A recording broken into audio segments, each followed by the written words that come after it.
What's up everybody? Welcome back to my channel. My name is Boss. I'm a gardener and a lover of all things spicy, and that means I grow a lot of peppers.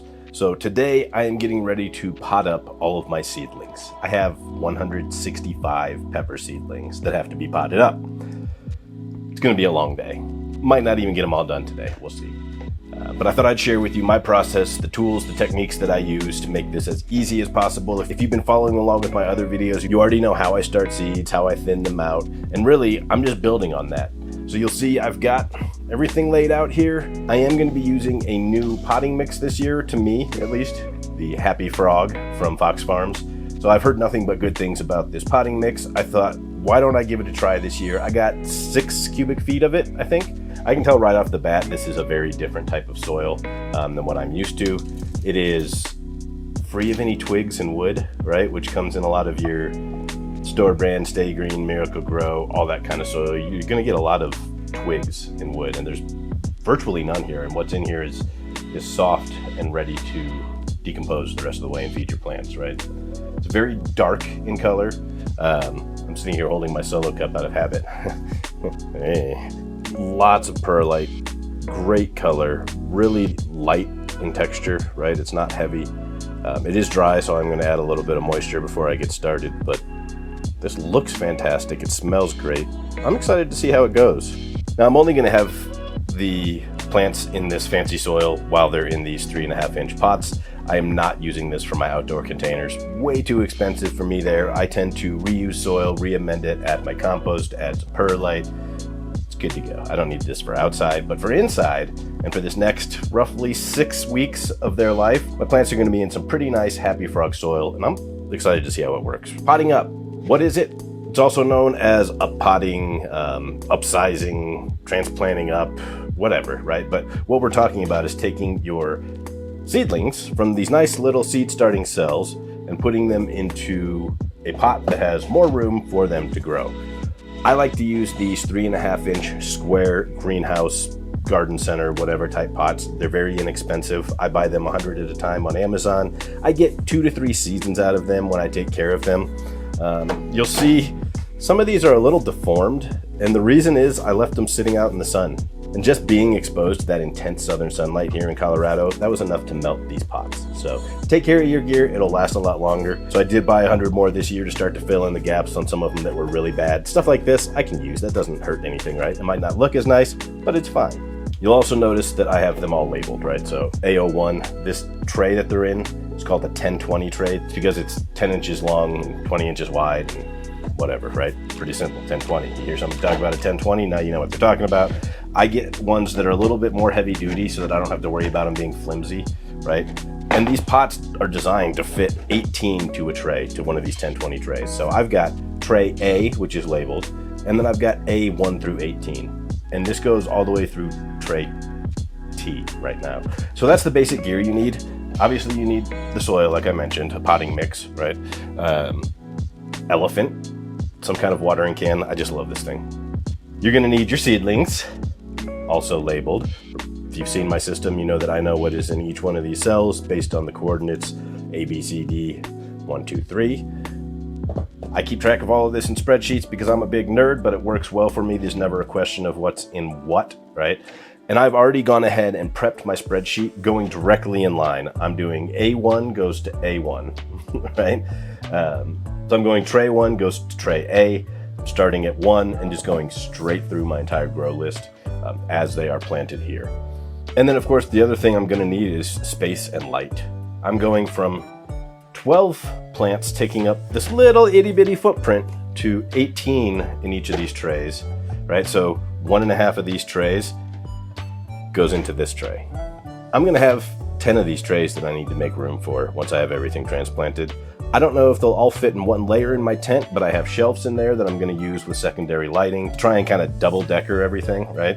But if that doesn't work, I'll start expanding out into my basement here. I've got lots of extra grow lights that I can hang and put in a spot that won't be as nice because it doesn't have the walls around it, keeping the humidity and the temperature more constant, but they get to be pretty hardy pretty fast. And so the last thing before we get into this is, why do we pot up? Well, if you look at these, you can see the roots here are coming out of the bottom. They're starting to get a little bit bound up, especially on this side. That guy has a ton of roots. These are the Hangzhou space peppers and a couple of ghost dropping peppers, same ones that I was thinning out in my last video. They're ready to go. They want more room for those roots to grow before they get bound up, and that can start to have a detrimental impact on the plant's growth and its vigorousness. I think that's right. I probably should have transplanted these a few days ago to keep them happy, right? When I start to see that amount of roots coming through on these, it gets me a little bit nervous that they're going to start to get root bound, but nothing's too solid as I look around the edges here. And what it comes down to is that root space is super important. We want those roots to keep growing and expanding. The bigger your root mass, the more nutrients it can uptake from the soil, the more your plant can thrive, right? I keep saying thrive, thrive, thrive, because that's what I want my plants to do. A lot of times you'll hear people say like, hey, the size of the root mass directly relates to the same size of the plant above the ground. That's not completely true, but in general, bigger root mass, bigger, healthier plant. Can uptake more nutrients. There's a lot more that goes into it than just the size of your roots. It's not always the size, okay? The mycorrhizae fungi will help the nutrients communicate with the soil. That sounds weird, but that's kind of a dumbed down way to think about it, and bring those nutrients into the roots. So that's a good thing to have in your soil. When I transplant outside, I will actually add more myco to each planting hole. Video on that coming up maybe sometime in May when I'm actually transplanting outside. And pH matters too for your soil, right? So too alkaline or too acidic and your plant won't uptake nutrients well. If I remember, I'll leave some links below to just kind of some general guides and graphics around your ideal pHs for different types of plants and what nutrients uptake well at what pH level. It's interesting stuff, but you can overthink the heck out of it. Just get decent potting mix, and it's usually got a pretty good pH. When you're going out to your garden, I highly recommend you get your soil tested by a soil testing laboratory. Use a kit, send it in, find out what's in your soil before you worry too much about amending it. Okay, a little preachy, but I see a lot of people overthink this stuff, and really, if you watch my channel, you know I don't think all that often. All right, so watering is the very first thing I'm going to do here. We always want to start with a moist media. Doesn't need to be wet. You don't want it to be wet, so I'm just going to add a little bit of water here into the Fox Farms Happy Frog soil. That should be plenty at this point. And then mix it up. I like to use my hands, come on. It's part of the fun of this. Just mix this up so you get nice moisture levels throughout. So that's now nice and moist. You can see it holds together a little bit. Let me bring this over here in front of the camera. That'd probably help, right? But it's not real moist. It's not expressing water when I squeeze it. So it looks great, feels great. It smells awesome. We really need to figure out smell-o-vision on YouTube. I'm just gonna drop that in there because these are all gonna get filled up anyhow, right? Look. It's a messy process. If you worry about making a mess, maybe put down some paper, put down, I don't know, plastic, whatever it is that'll make you feel better about not getting soil on things, but I'm gonna get soil on things. I've got my old Falling Apart Plants Help Us Grow t-shirt on here. I need to order some new merch. Links below. While you're at it, hit thumbs up. And so just don't overthink it again. You're gonna make a mess, deal with it. You can do it like this and fill each one. You can use something like a solo cup, just a scoop, and fill each one. Or you can actually just do what I usually end up doing after about like 2 hours of doing this, is I just pick up the pot. And it's not the ideal way because it gets things a little bit messier on the sides of your pots, right? And just scoop it up that way. You can do that too. But now you got gunk all over the sides of your pots. So I try not to start that way, but I end up there. Don't pack that in too tight. You want the roots to be able to grow easily through it, but it also needs to be just dense enough to support the plants. How do you know if it's dense enough? You just kind of touch it and use your judgment, I guess. I try to fill right up to this kind of top line here. That gives me room for that when I do top water, which is rare. The benefit of using these trays is that when I go to water these, all I have to do is pick one up, pour water into that tray, and it's going to absorb through the soil, right? So, but when I do top water, I want to have room so that it doesn't flood over the sides. And it also just kind of, it keeps things a little bit less precarious. And so I'm going to fill all of these real quick, and then we'll move on to the next step. So just, yeah, little bonus tip here. You can do it this way if you only have a few to fill, but if you've got a lot to fill like I do, just go right from the bag. Don't worry about looking pretty on camera. I mean, obviously.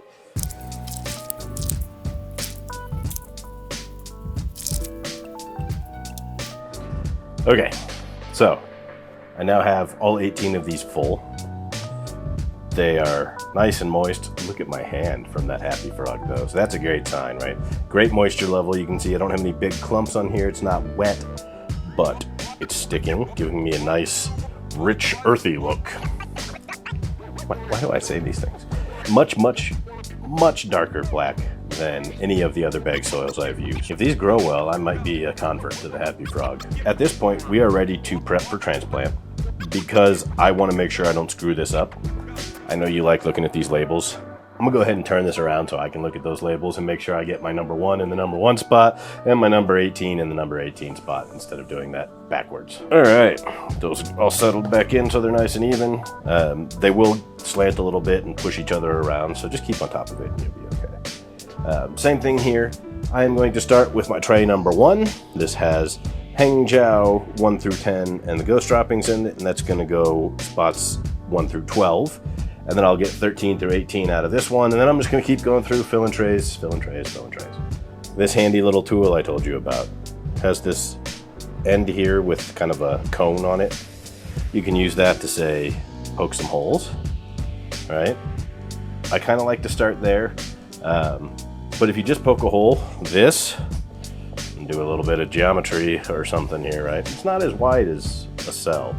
So it's a real simple technique. Do this, see, right in the middle here to show you. Stick down and swirl till you open up a nice size hole. And just do that in every one of these pots. Doesn't have to be pretty. You're just gonna be shoving a plant in there anyhow. If you don't have one of these fancy tools, I don't even know what you call it. Like I said, I just get them when I randomly buy stuff from, well, usually it's like from China on Amazon, right? Some grow bags or something. They tend to throw this stuff in. I think I even got these with these trays at one point, or maybe it was a little miniature shovel. I've seen those too. You can use anything. You can use your fingers, you can stick those in and do the exact same thing. I'm going to attempt to look a little bit more professional and clean by using a tool here, but again, after I've been doing this for a couple hours, you bet your butt I'm just sticking my fingers in there, opening up a hole, grabbing a plant, slamming it in. I will then take my favorite little tool here again, and say let's just go to number 1. I like to run this gently down the sides of the tray. If your seedling is not in the middle, if it's off to the edge, don't run this along that side. Be very, very gentle, right? Try and get all the way down just to create a little separation. You don't want your seedlings too moist, but you also don't want them really dry and crumbly. The goal is to get these out relatively intact. It doesn't have to be one perfect plug. If it is, great. If it's not, just so long as you don't rip the roots apart pulling them out, you're gonna be okay. Grab by the base, grab the stem by the base,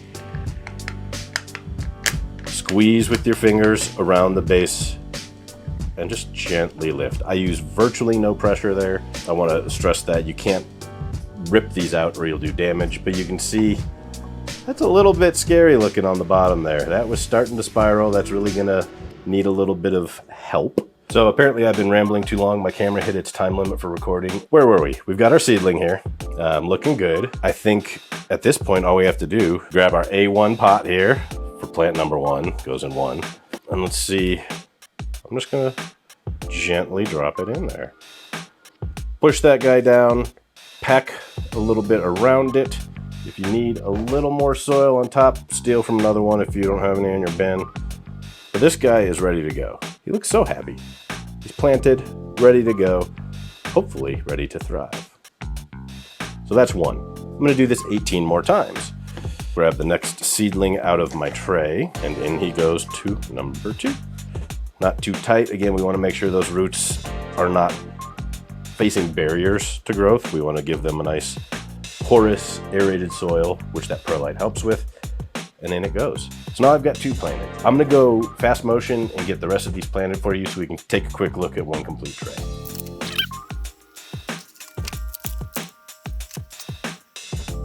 Okay, so in this case with the ghost dropping, I've left 2 seedlings in each of these cells. I'm going to very carefully separate them. So really, I'm just gonna try and grab it right by the base and pull. And look at that, 2 seedlings, 2 roots, and I'm gonna put 2 of them in each of these pots. So I should have thought of that ahead of time and dug my holes differently, but I'll just use my fingers. And I'm just gonna kind of put them in opposite corners.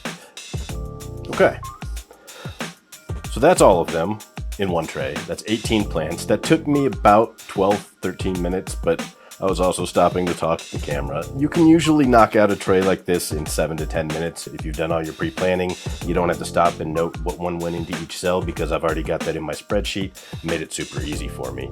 But you can see now I've got 18 beautiful looking pepper babies. They've got room to grow. They're gonna be here for about 6 weeks before I can get them outside into the May weather. May weather, not Floyd. I'm just talking about May when it's nice and it's not gonna freeze. So I'll be taking very good care of these over the next 6 weeks. I will always be bottom watering unless I decide I have to feed. If I feed, I will top water. I'm confident that this soil is rich enough that it will feed these plants well for 6, 7 weeks, maybe longer if I needed to. I'll keep a real close eye on them. You'll want to be on the lookout for things like yellowing of the leaves that might indicate some kind of a nutrition deficiency. Typically that would be like, your nitrogen, but other things you'll just want to keep an eye out for as these grow. If they start to put on flowers, there's a good chance that means they're root bound or stressed. And they've reached the limits of these pots. I usually start to see that a lot come late April, early May when I'm really close to taking them outside to get ready to harden off and plant. I usually will pluck those flowers off. Last year I left a lot of them on with mixed results just to see what would happen. I thought maybe I'll get earlier harvests. I did, but only a few peppers, and then I had to wait longer for a full harvest on that plant. So I think this year I'm going to plan to be vigilant, pluck off all those buds and flowers as soon as I see them growing.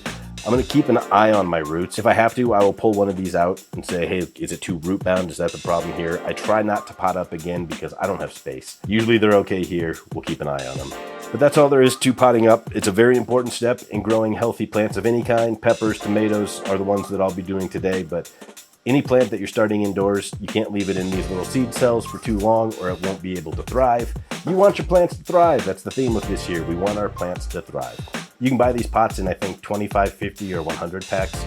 So if you only need 25 of them or less, get the small one, save yourself some money. These 10 by 20 trays, don't buy the cheap stuff. Buy ones that specifically say heavy duty. I'll leave links to what I use, but you don't have to buy that. Anything that's a heavy duty 10-20 tray will work. A lot of people like Bootstrap Farmer or Greenhouse Megastore. I get mine from Amazon because it's easier for me. Be careful, be slow, but these things are pretty hardy at this point. If you transplant really early into these big seed cells, you'll stall your plant's growth out a little bit. So I think I could have gone, like I said, a few days earlier, but not too much earlier. A little over 3 weeks in these seed starting cells is typically where I'm at before I'm transplanting. So I'm gonna go put this in the tent. I'm gonna do all of the rest of my plants, and then I'll come back and show you a little bit of before and after of how my tent looks with everything in its new home.